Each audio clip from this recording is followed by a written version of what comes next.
Udah.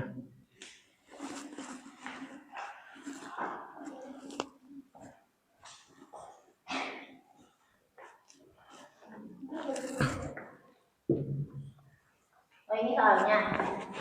Iya.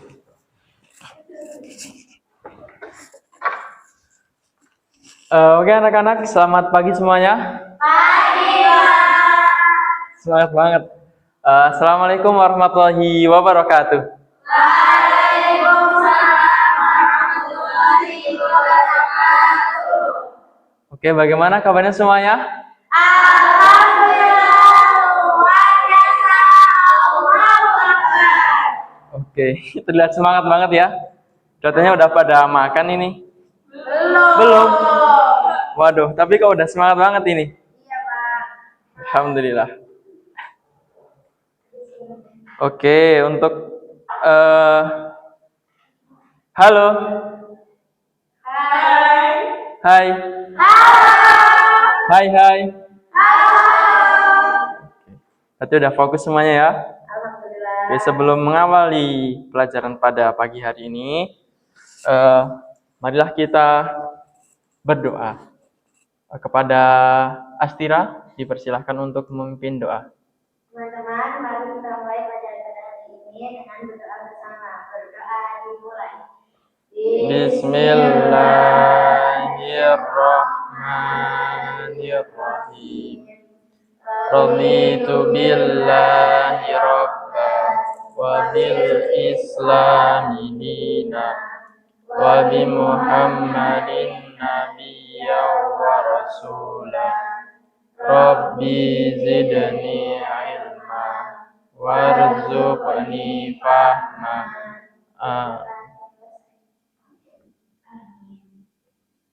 Oke, selanjutnya saya akan presensi dulu. Bagi yang namanya saya panggil bisa mengangkat tangan ya. Astira Gita. Hadir, Pak. Oke. Yuki Jasmine. Hadir. Rahafa Sabita. Salma Nabila. Hasna Sarah. Hadir. Farisha Nisful. Hadir. Intan Zakia. Icairil Amira. Nah, saya akan menunjukkan sebuah foto. Ini coba tebak, ini foto apa? Nah, udah mulai jelas? Oke, foto apa nih teman? Taj Mahal. Udah tahu ya? Siapa yang tahu siapa yang membangun Taj Mahal ini? Dari mana? Islam, Barat, atau? Islam. Dari dinasti mana? Mughal. Oke, udah tahu ya? Berarti udah pernah baca ya? Pernah, tapi lupa, Pak. Oke, ya benar tadi yang disebutnya oleh Astira. Ini adalah Taj Mahal yang dulunya dibangun oleh salah satu raja dari dinasti Mughal, yaitu seorang raja yang sangat terobsesi oleh sebuah seni. Dia bukan cuma seni bangunan atau arsitektur, dia juga fokus ke seni yang lainnya seperti seni tulis dan kaligrafi seperti itu. Dan bangunan ini sebenarnya sebagai sebuah bangunan untuk mengingat istrinya yang meninggal, istri dari rajanya, yaitu namanya Shah Jahan, seperti itu. Nah, oke, inilah yang akan kita bahas pada pagi hari ini. Namun sebelumnya saya akan mengulas kembali materi yang udah kita pelajari di pertemuan sebelumnya. Yaitu apa teman-teman? Dinasti Mughal. Sebelumnya. Sebelumnya apa ya? Safawi. Dinasti Utsmani, Turki Utsmani. Oke. Teman-teman tahu nggak hal yang paling bersejarah dalam dinasti Turki Utsmani, yaitu pada peristiwa apa? Menaklukkan Konstantinopel. Iya, siapa yang menaklukkan? Muhammad Fatih. Oke, iya, benar. Seperti itu. Oke, itu kilas balik tentang materi Turki Utsmani. Selanjutnya kita akan beralih ke materi ini. Oke. Tapi sebelumnya kita akan melihat sebuah video singkat sebagai pengantar kita untuk memahami tentang sejarah berdirinya dinasti Safawi dan Mughal. Mughal di India, Safawi di Iran, dan Turki Utsmani di Turki. Mari kita mulai dari India lebih dahulu. Kerajaan Mughal didirikan oleh Zahiruddin bin Muhammad bin Umar Shah atau dikenal dengan nama Babur. Babur adalah keturunan timur lain dari ayahnya dan Hula bukan dari garis ibunya. Selama sekitar 2 abad, Kesultanan Mughal membentang dari pinggiran luar lembah Indus di barat, Afghanistan utara di barat laut, Kashmir di timur, dataran tinggi Assam dan Bangladesh masa kini di timur, dataran tinggi Deccan di India Selatan. Masa kejayaan dinasti Mughal adalah saat dipimpin oleh Sultan Akbar. Sultan Akbar mempunyai kebijakan diantaranya menghapus jizyah bagi non-muslim, memberikan pelayanan pendidikan dan pengajaran yang sama bagi setiap masyarakat, melarang orang-orang kawin muda, berpoligami, bahkan ia menggalakkan kawin campur antar agama, menghapus pajak-pajak pertanian terutama bagi petani-petani miskin sekalipun non-muslim, dan menghapus tradisi perbudakan yang dihasilkan dari tawanan perang. Sultan Akbar juga membagi wilayah dinasti Mughal menjadi 12 provinsi atau yang disebut dengan subah. Dalam bidang pertanian, wilayah terkecil disebut deh dan beberapa deh tergabung dalam pargana. Pargana biasa kita sebut dengan gapoktak. Setiap pargana petani dikepalai oleh seorang pejabat lokal yang dinamakan muqaddam atau patel, yang kedudukannya dapat diwariskan, bertanggung jawab kepada atasannya untuk menyetor penghasilan dan menghindarkan tindak kejahatan.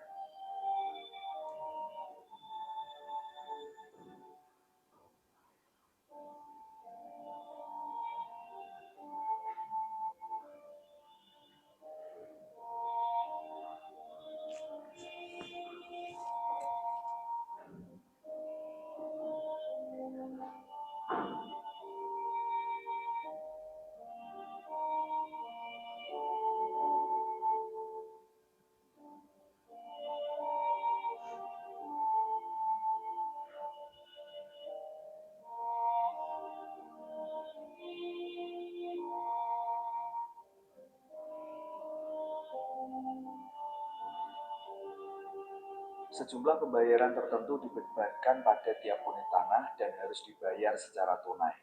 Besarnya beban tersebut didasarkan pada nilai rata-rata hasil pertanian dalam 10 tahun terakhir. Pajak itu kemudian dipungut oleh seorang zamindar. Hasil pertaniannya adalah biji-bijian, padi, tebu, rempah-rempah, tembakau, kapas, dan bahan-bahan celupan para. Beberapa sebab kemunduran dari dinasti Mughal. Beberapa peninggalan dari kerajaan Mughal di India.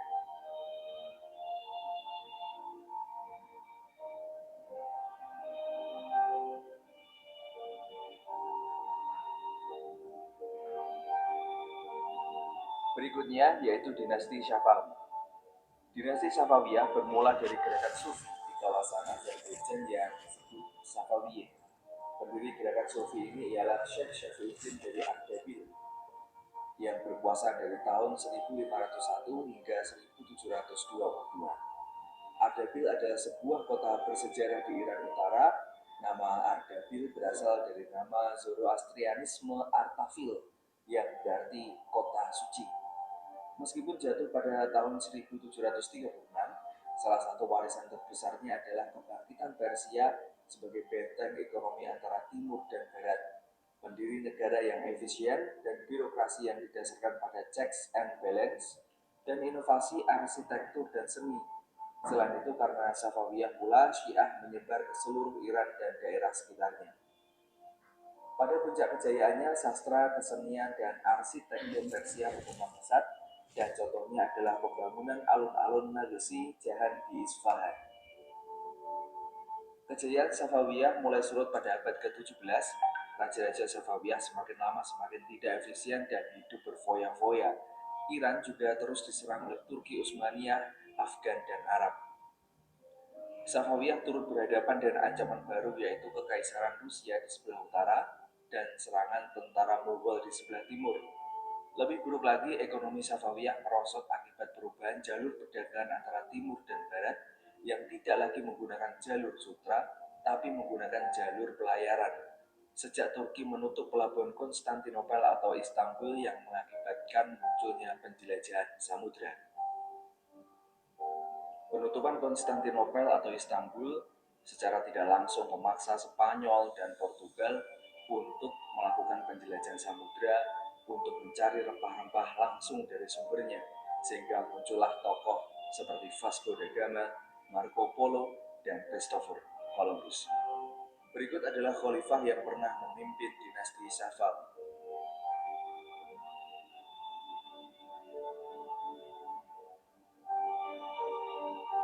Pasca Kesultanan Rum yang dipimpin dinasti Seljuk.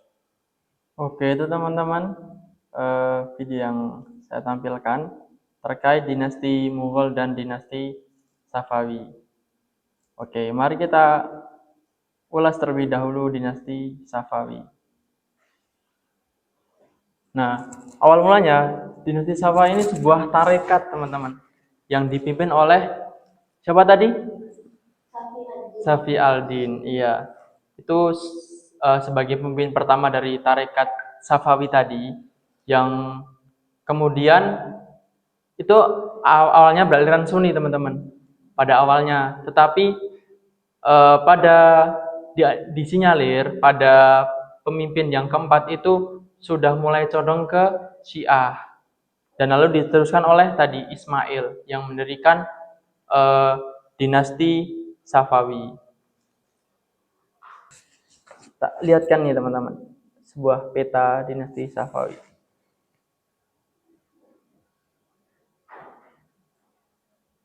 Nah, ini teman-teman. Kelihatan kan? Nah, pada awalnya Ismail tadi di pemimpin yang keempat namanya Junaid. Nah, itu kan udah mulai pindah haluan ke Syiah. Nah, tapi dia juga mengubah gerakan tarekat tadi menjadi sebuah gerakan politis. Dan dia mencoba menginvasi sebuah daerah, yaitu di ini, Arzinjan atau yang dikenal sebagai Azerbaijan. Nah, lalu diteruskan oleh pemimpin yang keenam, yaitu Ismail. Dia nantinya sebagai pemimpin pertama atau raja pertama dari dinasti Safawi. Nah, dia mendirikan di sini, Azerbaijan. Seperti itu. Oke, teman-teman.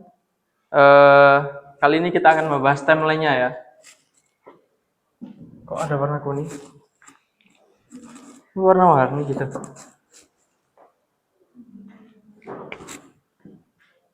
Oke. Nah, kita biar tahu sih pada abad berapa dan kapan dinasti Mughal dan Safawi ini ada. Nah, berawal dari abad 13. Nah, di abad 13 ini terjadi sebuah peristiwa besar, teman-teman, yaitu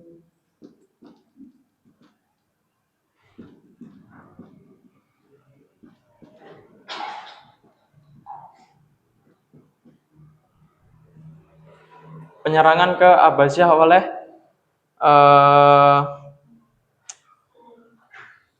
Mongol, ya benar. Yang nanti menyebabkan kehancuran dari Abbasiyah. Nah, dari sini nanti menyebabkan sebuah perpecahan di Islam, karena tadi pusat dari peradaban Islam tuh hancur, yaitu dinasti Abbasiyah. Nah, sehingga nanti akan ada perpecahan antara timur dengan yang dekat dengan barat, yaitu Persia, seperti itu. Nah, di kondisinya yaitu, lanjut dulu, pada tahun abad 15 Masehi. Nah, disinilah letak dari dinasti Safawi dan Mughal.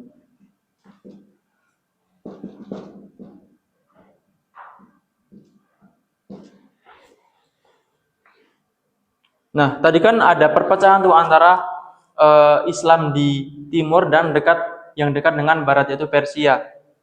Nah, letak daripada tadi ini, pemimpin pertama dari tarekat Safawi tadi, yaitu siapa tadi? Pemimpinnya. Iya. Bukan, Ismail pemimpin ke-6.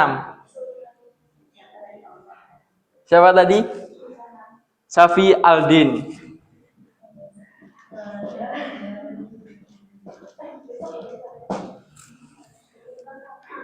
Ya, Safi al-Din. Dia tuh berada di Kardabil. Nah, Kardabil ini letaknya netral, teman-teman. Dia jauh dari pusat politik, sehingga dia nggak terpengaruh oleh politik dari kubu A dan B, seperti itu.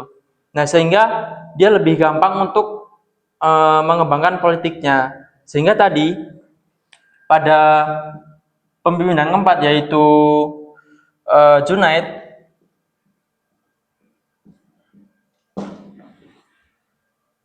nah dia mulai mengubah yang dari awalnya tuh cuma gerakan keagamaan menjadi gerakan politik. Nah, di sini nanti dia mulai menguasai daerah-daerah dari sekitar Kardabil, seperti itu. Lalu setelah Junaid ada pemimpin ke-6, yaitu Ismail I.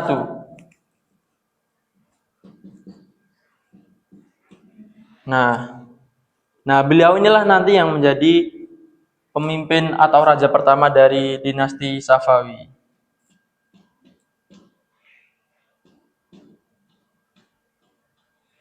Nah, tadi kan awal mulanya di Kardabil, teman-teman.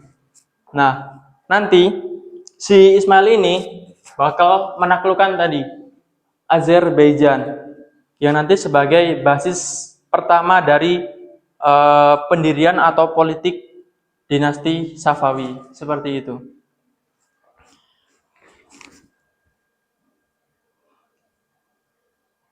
Nah, lalu pada tahun 1501 si Ismail kan udah mendirikan tuh dinasti Safawi. Lalu pada tahun 1501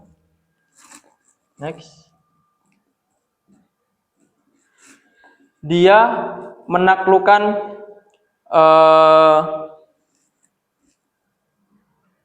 Tabriz. Nah, di situ, di dekat danau itu, dia menaklukkan di Tabriz dan mendeklarasikan dirinya sebagai Shah dan mendirikan dinasti Safawi, yaitu pada tahun ini, teman-teman. Nah, inilah awal berdirinya dari dinasti Safawi, seperti itu.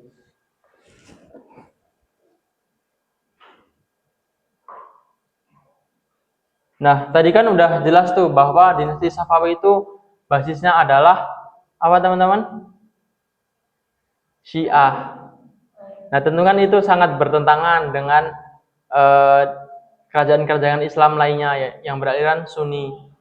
Dan pada saat itu ada dinasti yang juga sangat kuat dan ditakuti oleh Barat, yaitu dinasti Turki Utsmani.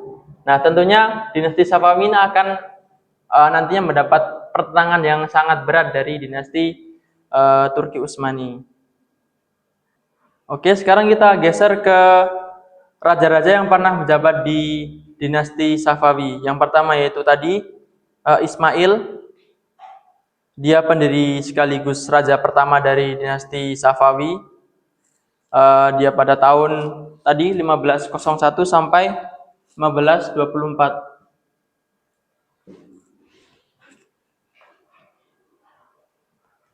Nah, saat itu dia juga menjadikan agama Syiah tadi sebagai agama resmi negara dan mendeklarasikan bahwa di Syiah itu ada ajaran yang paling paling terkenal teman-teman, yaitu 12 imam, ya kan? Nah, si Ismail ini juga menetapkan bahwa 12 imam tadi menjadi sebuah ajaran atau sebuah landasan dari dinasti Safawi. Nah, lalu dilanjutkan oleh Tahmas, tulisannya kayak gini.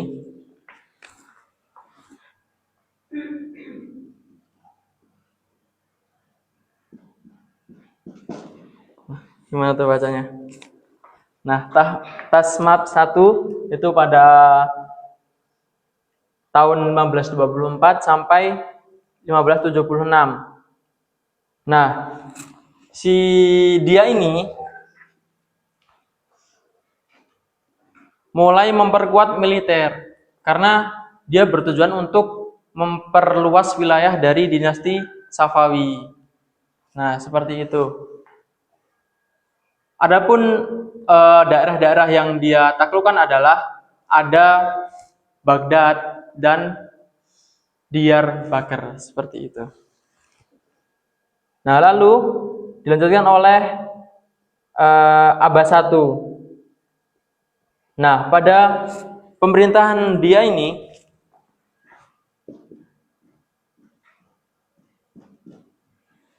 mencapai puncak kejayaan dinasti Safawi.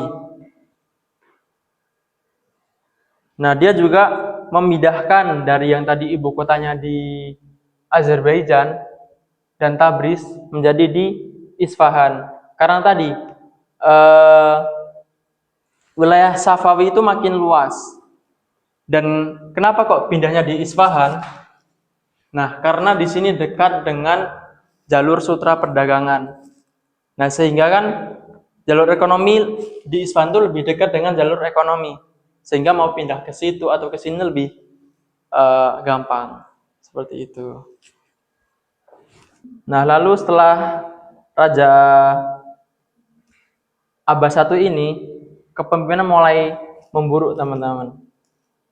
Nah, karena ada pertentangan eksternal dan ada perebutan kekuasaan oleh calon raja-raja setelahnya. Oke, selanjutnya kita geser ke dinasti setelahnya, yaitu dinasti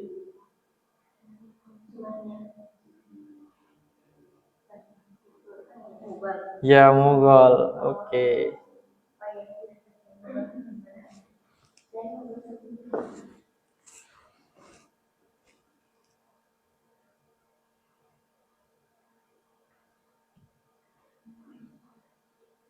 Kok hilang?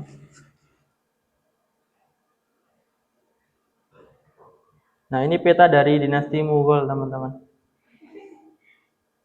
Bisa di... Sudah? Oke. Udah berapa menit, Lan? 26. Kok cepet? Belum kerasa ini. Oke, bisa dilihat ya, teman-teman. Nah, dinasti Mughal ini didirikan oleh siapa? Bentar.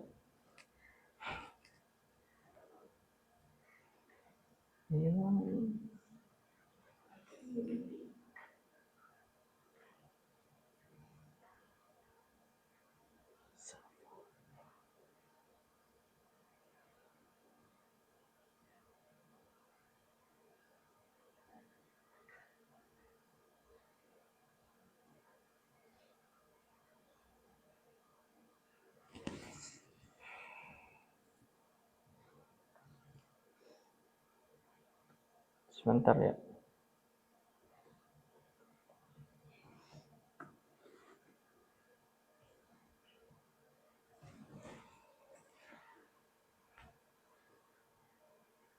Nah, sebenarnya teman-teman, dinasti Mughal ini yang mendirikan adalah dari Turki. Ya. Dari keturunan Genghis Khan yang tadi, dari keturunan Mongol yang menaklukkan dinasti Abbasiyah.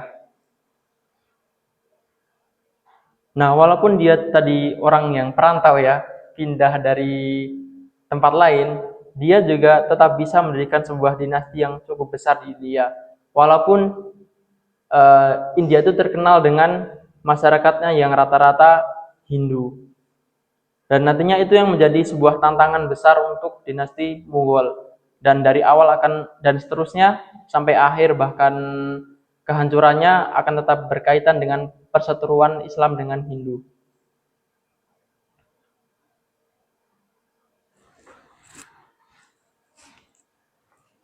Saya hapus ini.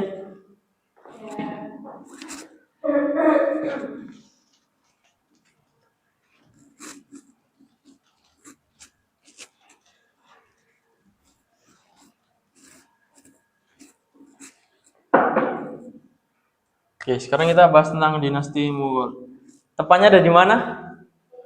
India, yap.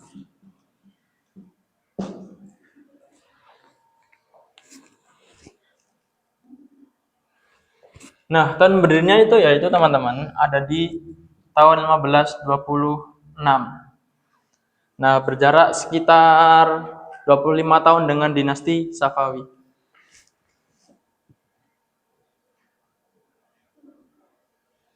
Nah, raja pertama yaitu Babur, teman-teman. Namanya Babur. Iya.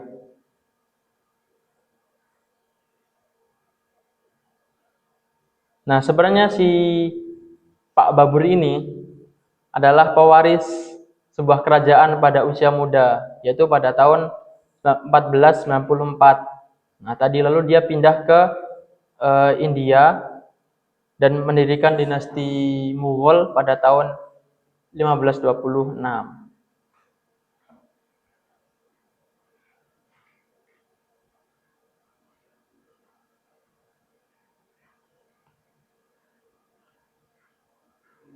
Oke, lalu selanjutnya kerajaan diwariskan kepada anaknya, yaitu Humayun.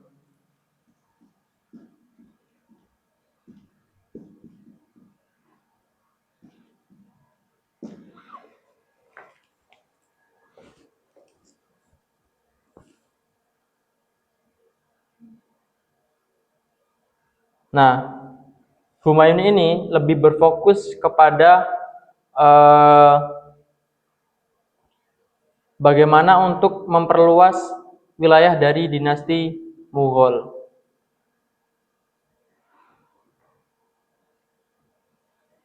Saya carikan tokoh yang raja yang cukup terkenal di sini, yaitu raja selanjutnya yaitu Akbar. Dia sebagai seorang raja yang sangat dikagumi teman-teman, baik dari kubu Islam maupun kubu Hindu, karena dia sangat toleran seperti itu. Walaupun si Akbar ini pada awal jabatannya dia masih sangat kecil, sehingga dibantu oleh seorang dari dalam kerajaan. Nah, lalu setelah si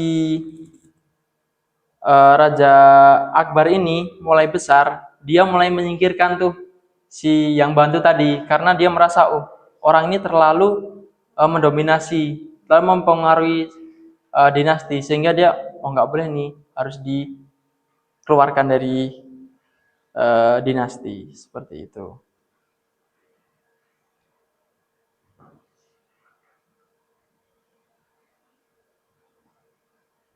Nah, tadi karena kan dinasti Mughal ini terletak di sebuah negara, sebuah wilayah yang mayoritas bertentangan dengan Islam, yaitu Hindu. Sehingga si Raja Akbar ini berusaha bagaimana supaya Islam dan Hindu itu bisa hidup berdampingan. Lalu dia merumuskan bagaimana supaya akur tuh. Nah, caranya adalah dengan memasukkan orang-orang dari Hindu ke dalam pemerintahan dinasti Mughal seperti itu, sehingga ada tuh aspirasi dari Hindu yang bisa masuk ke pemerintahan, sehingga orang-orang Hindu juga merasa adil seperti itu. Nah, di samping itu juga si Raja Akbar ini menghapuskan jizyah untuk negara-negara selain Islam. Seperti itu. Kan di dalam perang Islam kan negara yang ditaklukkan oleh Islam dan itu selain Islam itu wajib membayar jizyah. Nah, si Raja Akbar ini menghapuskan peraturan seperti itu. Oke, itu teman-teman materi kita pada pagi hari ini. Semoga bisa dipahami ya. Amin. Oke. Udah berapa menit, Lan? Wow. Coba ya. Oke, selanjutnya saya bagi dua kelompok. Rafaha ke Rahafa. Oke, sorry. Rahafa ke kanan kelompok 1, Jasmine ke kiri kelompok 2. Nah, nanti kalian membahas tentang apa aja sih faktor-faktor yang menyebabkan kemunduran dinasti Safawi dan dinasti Mughal. Dan apa hikmah yang bisa kalian ambil. Oke, silahkan. Nanti kalian bisa buat PPT di Canva ya. Oke, silahkan berdiskusi.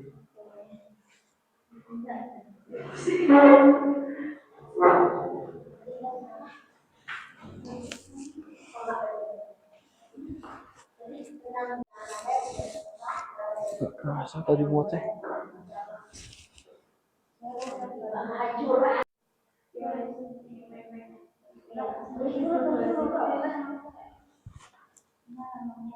Bisa.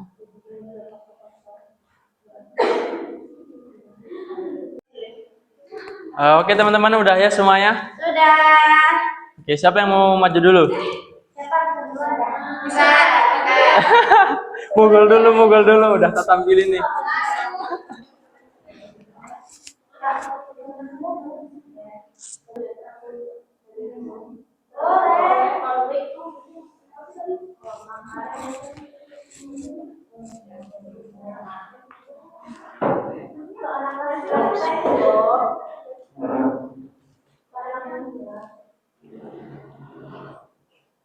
Gimana Pak? Sini aja. Oke, kelompok lainnya bisa menyimak ya.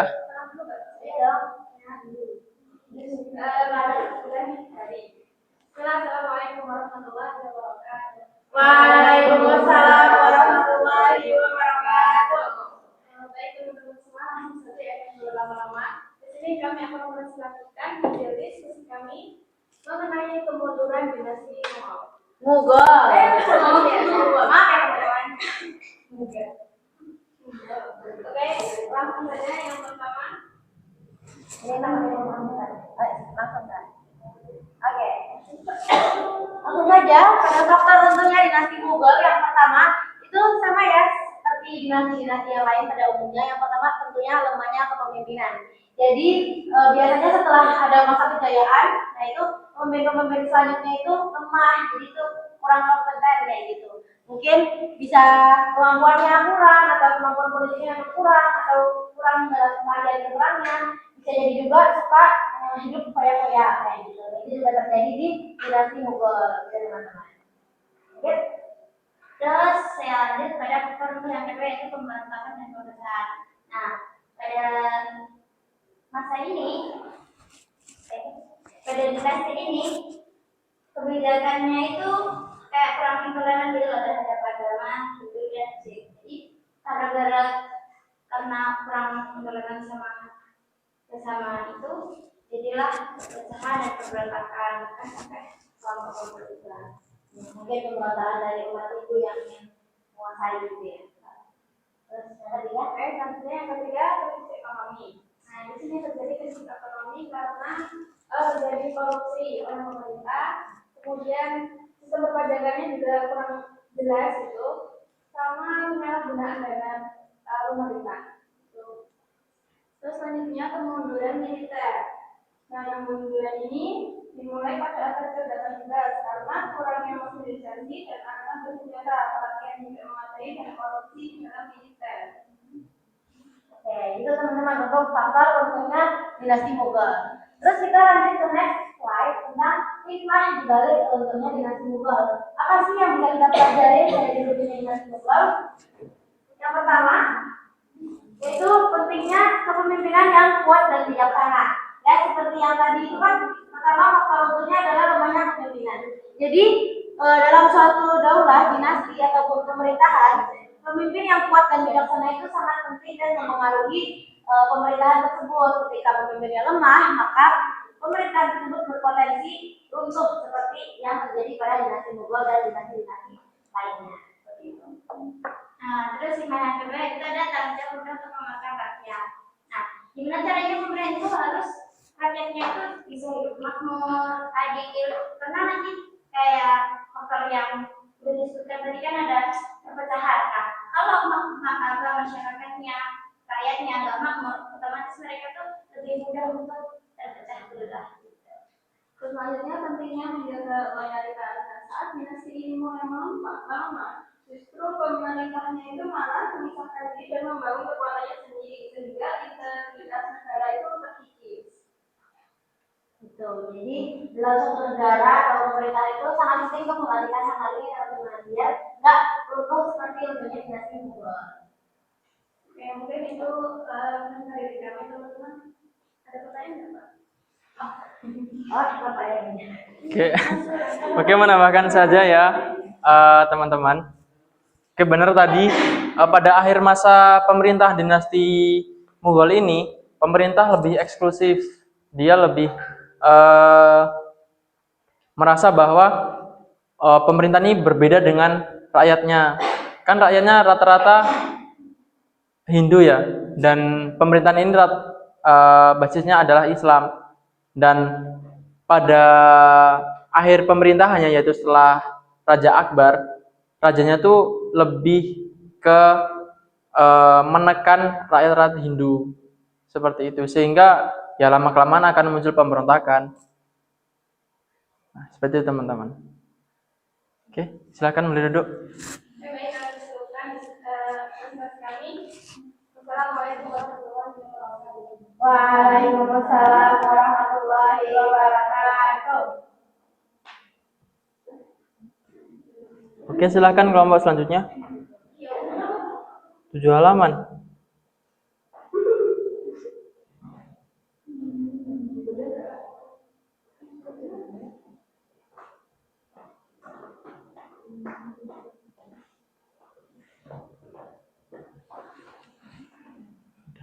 Teman-teman, Assalamualaikum warahmatullahi wabarakatuh.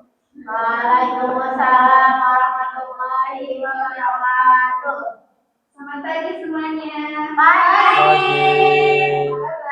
Alhamdulillah, wa Allahu Akbar. Oke, jadi di sini kami akan mempresentasikan tentang faktor-faktor peruntungan dinasti Safawi dan hikmah yang dapat diambil dari pemerintahan. Oke, untuk peserta pertama. Yang pertama, faktor internal. Faktor internalnya ada dua. Yang pertama lemahnya kepemimpinan sejarah Shah Abbas. Kenapa bisa lemahnya kepemimpinan sejarah Shah Abbas itu? Lemahnya, kurangnya kepemimpinan dan kurangnya bakat pemimpinan para syekh dalam memimpin negara. Nah, kecakapan dan pemimpinnya itu kurang. Lalu yang faktor yang kedua, konflik di kalangan keluarga ya. Sering terjadinya perpecahan antara keluarga, perebutan kekuasaan antara saudara satu sama lain, ya, artinya menimbulkan peperangan, konflik. Terus faktor eksternalnya itu tekanan dari Turki Utsmani dan Rusia. Nah, berdirinya kerajaan Safawi yang bermazhab Syiah itu menjadi ancaman besar bagi Turki Utsmani, sehingga terjadi konflik berkepanjangan antara Turki Utsmani dan kerajaan Safawi. Oke, sekarang hikmah dibalik keruntuhan Safawi. Hikmah yang dapat kita ambil, yang pertama itu pentingnya kepemimpinan yang kompeten. Jadi kepemimpinan di sini bukan hanya kita maknai secara teologis yaitu berkuasa atas kepada bawahan, tapi juga harus memiliki jiwa kepemimpinan yang kompeten yang bisa mengatur rakyatnya, yang bisa bertanggung jawab terhadap rakyatnya. Kemudian yang kedua, perlunya sistem suksesi yang jelas. Jadi dalam sistem pemerintahan itu harus ada sistem yang jelas, tidak ada yang disembunyikan. Jadi semuanya transparan.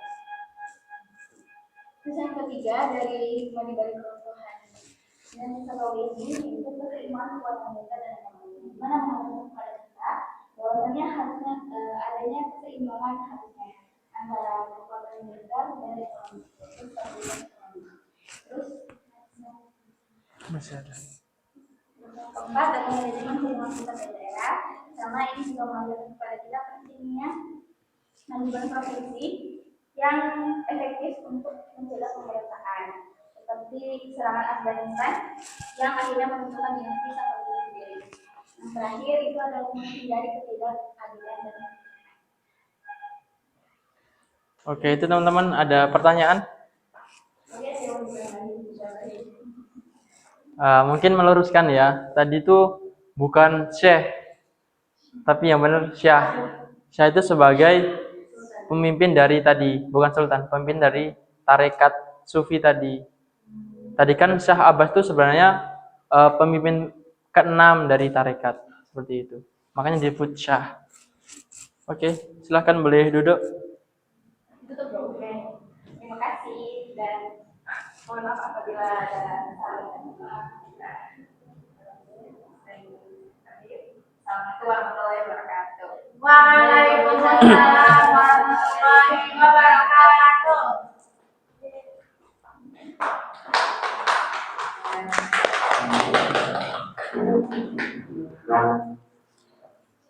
Nah, oke. Itulah tadi presentasi dari teman-teman kita. Semoga bisa menambah wawasan dari kita. Nah, selanjutnya untuk lebih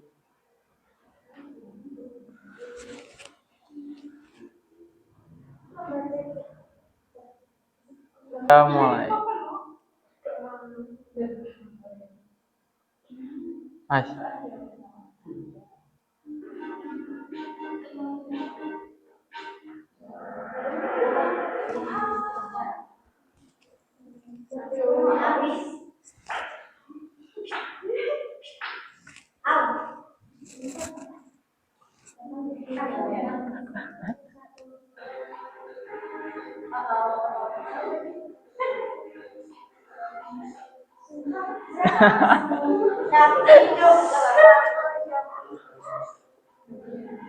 Oh ya, itu lah di situ lah tadi.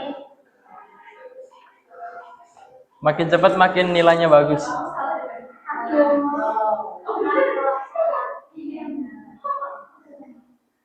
Oh, berikutnya.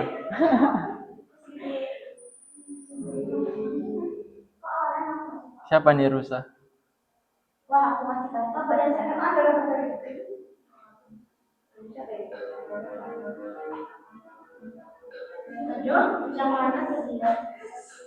Yang berdiri mana?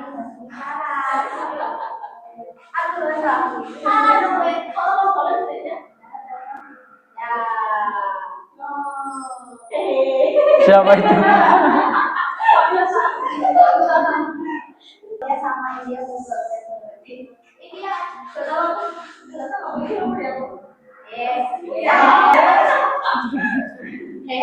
aku ini kamu ya. Jangan lah. Ini kamu terus. Aku balas kamu hehe. Oh iya, tadi bagus banget kamu.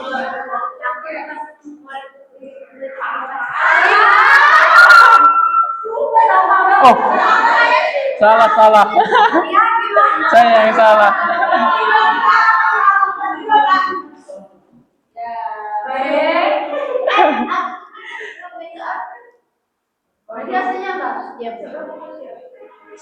Artinya siap.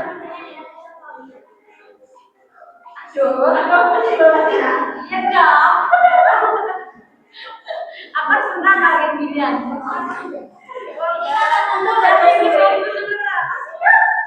Ini Siapa siapa ini biru?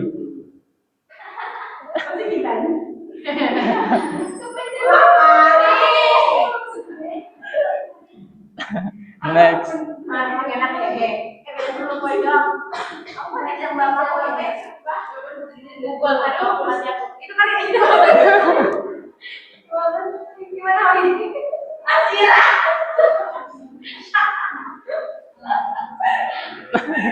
Bener semua ini.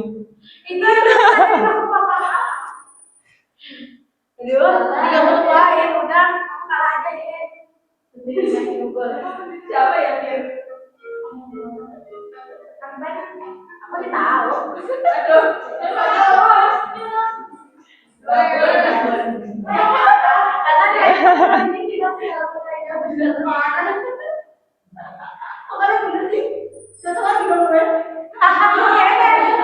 Satu lagi. Oke, terakhir nih. Nah, aku tahu nih. Dia mau duluan. Aku tahu. Ah, bener semua. Oke.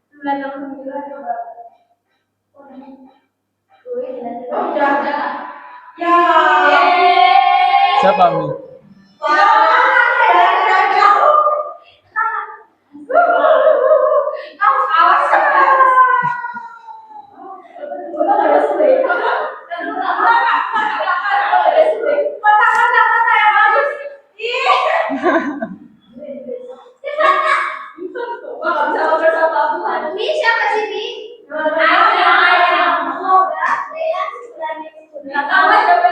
Oke.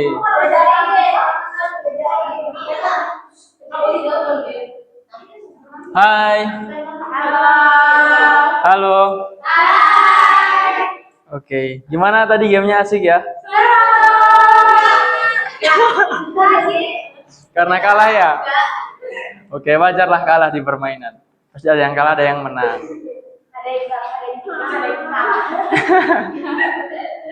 Nah, oke, tadi kita habis belajar apa, teman-teman? Dinasti Safawi dan Dinasti Mughal. Oke. Kapan berdiri dinasti Safawi?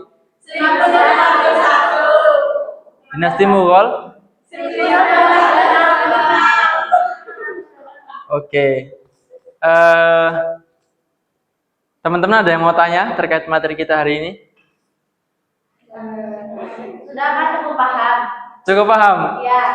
Oke, terima kasih. Benar nggak ada? Oke, cukup. Saya akan menggarisbawahi sebuah poin yang penting pada materi kita kali ini, yaitu satu tadi yang disebutkan bahwa sebuah stabilitas atau persatuan dalam sebuah negara atau dinasti itu sangat penting. Karena tadi kita lihat bahwa salah satu sebab utama dari runtuhnya kedua dinasti tadi adalah perpecahan dalam internal. Seperti tadi, karena ada perebutan kekuasaan, ada karena rakyatnya yang nggak setuju dengan pemerintahnya, yang menyebabkan runtuhnya sebuah dinasti atau kerajaan. Nah, solusinya adalah seperti yang disebutkan oleh Habermas, kita harus membentuk sebuah public sphere, di mana semua elemen atau inti dari masyarakat itu dapat menyampaikan aspirasinya, dan nantinya pemerintah mampu untuk menampung aspirasi tadi dan menemukan sebuah titik tengah, sehingga ya semua nggak bisa mencapai titik keseimbangan, yaitu supaya nggak ada yang paling rugi, supaya nggak ada yang paling untung. Jadi semua sama-sama untung, seperti itu. Oke, cukup sekian. Terima kasih. Untuk mengakhiri pertemuan pada pagi hari ini, mari kita tutup dengan doa. Kepada Astira, saya persilakan untuk memimpin doa. Sebelum pulang, teman-teman, mari kita tutup pelajaran kita pada pagi hari ini dengan membaca Kafaratul Majlis. Berdoa dimulai. Bismillahirrahmanirrahim.